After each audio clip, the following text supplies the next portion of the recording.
महावीर कर्ण के बिना महाभारत युद्ध की कल्पना भी नहीं की जा सकती। साथ ही इस बात से भी इनकार नहीं किया जा सकता कि कौरव के सेनापति कर्ण अपने प्रतिद्वंद्वी अर्जुन से भी बड़े धनुर्धर थे, जिसकी तारीफ स्वयं भगवान श्री कृष्ण ने की थी। कर्ण न केवल एक शक्तिशाली योद्धा थे, बल्कि बहुत बड़े दानवीर भी माने जाते थे, जिन्होंने बिना युद्ध का परिणाम सोचे अपने कवच कुंडल दान में दे दिए। कर्ण जन्म से क्षत्रिय थे, लेकिन वो एक रथ चालक के घर पर पल कर बड़े हुए, जिससे उनका एक नाम सूत पुत्र भी पड़ा। उनकी वीरता को देखते हुए दुर्योधन ने उन्हें अंग देश का राज सिंहासन दे दिया और जरासन के हारने के बाद चंपा नगरी का भी राजा बना दिया। लेकिन इस महान योद्धा का जीवन किसी तपस्या से कम नहीं था।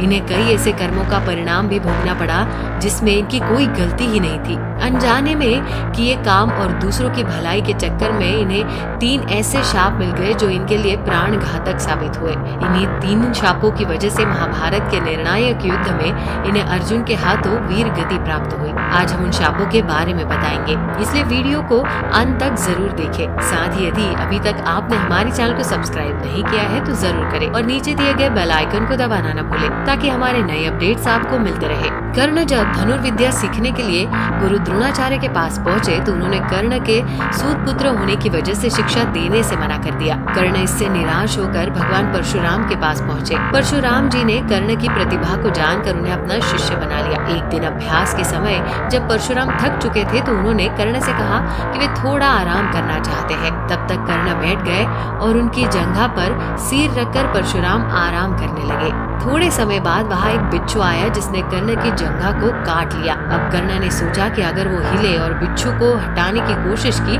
तो गुरुदेव की नींद टूट जाएगी, इसलिए उन्होंने बिच्छू को हटाने के बजाय उसे डंक मारने दिया, जिससे उनका बहुत खून बहने लगा। इससे कर्ण को भयंकर कष्ट होने लगा और रक्त की धारा बहने लगी। जब धीरे धीरे रक्त गुरु परशुराम के शरीर तक पहुंचा तो उनकी नींद खुल गई। परशुराम ने देखा कि कर्ण की जांघा से खून बह रहा है। ये देखकर परशुराम क्रोधित हो गए कि इतनी सहनशीलता केवल क्षत्रिय में ही हो सकती है। तुमने मुझसे झूठ बोलकर ज्ञान प्राप्त किया है, इसलिए मैं तुमको शाप देता हूँ कि जब भी तुम्हें मेरी दी हुई विद्या की सबसे ज्यादा जरूरत होगी उस समय वो काम नहीं आएगी। दरअसल परशुराम जी क्षत्रियों को ज्ञान नहीं देते थे। कर्ण को उन्होंने सूत पुत्र जानकर ज्ञान प्रदान किया था। शाप मिलने पर कर्ण बेहद दुखी हुए और परशुराम के चरणों में गिरकर माफी मांगने लगे। उन्होंने गुरु परशुराम को बताया कि उन्हें तो अपने वास्तविक माता पिता का ज्ञान भी नहीं है। वो तो अपने माता पिता को गंगा में बहते हुए मिले थे।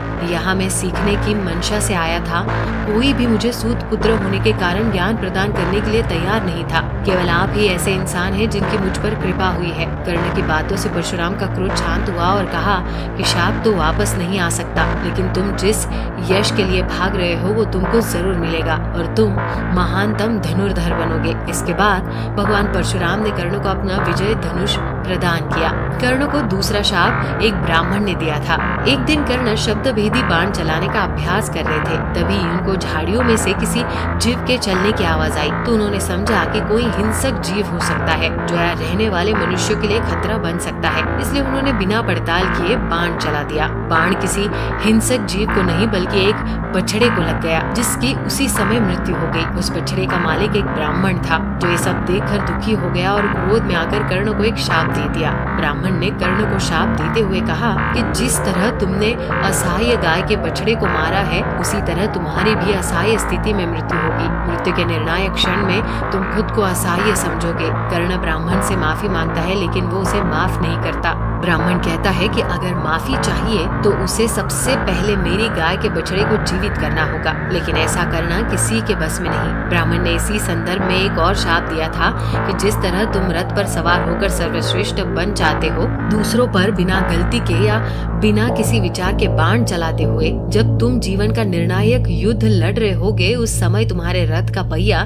जमीन में धंस जाएगा और तुम अपने सम्मान की ऊंचाइयों से नीचे आ जाओगे। कर्ण जब महाभारत का निर्णायक युद्ध लड़ रहे होते हैं तब उनके रथ का पहिया जमीन में धंस जाता है और उन्हें रथ से नीचे उतरकर स्वयं ही रथ के पहिए को भूमि से निकालने का प्रयास करना पड़ता है। इसी समय अर्जुन दिव्य शास्त्र चला देते हैं और कर्ण को वीर गति प्राप्त हो जाती है। तो दर्शकों, कैसी लगी ये पूरी कथा हमें कमेंट करके जरूर बताइएगा। साथ ही यदि आपको ये वीडियो पसंद आई हो तो वीडियो को लाइक कर चैनल को सब्सक्राइब जरूर कर दे। वीडियो में अंत तक बने रहने के लिए आपका धन्यवाद।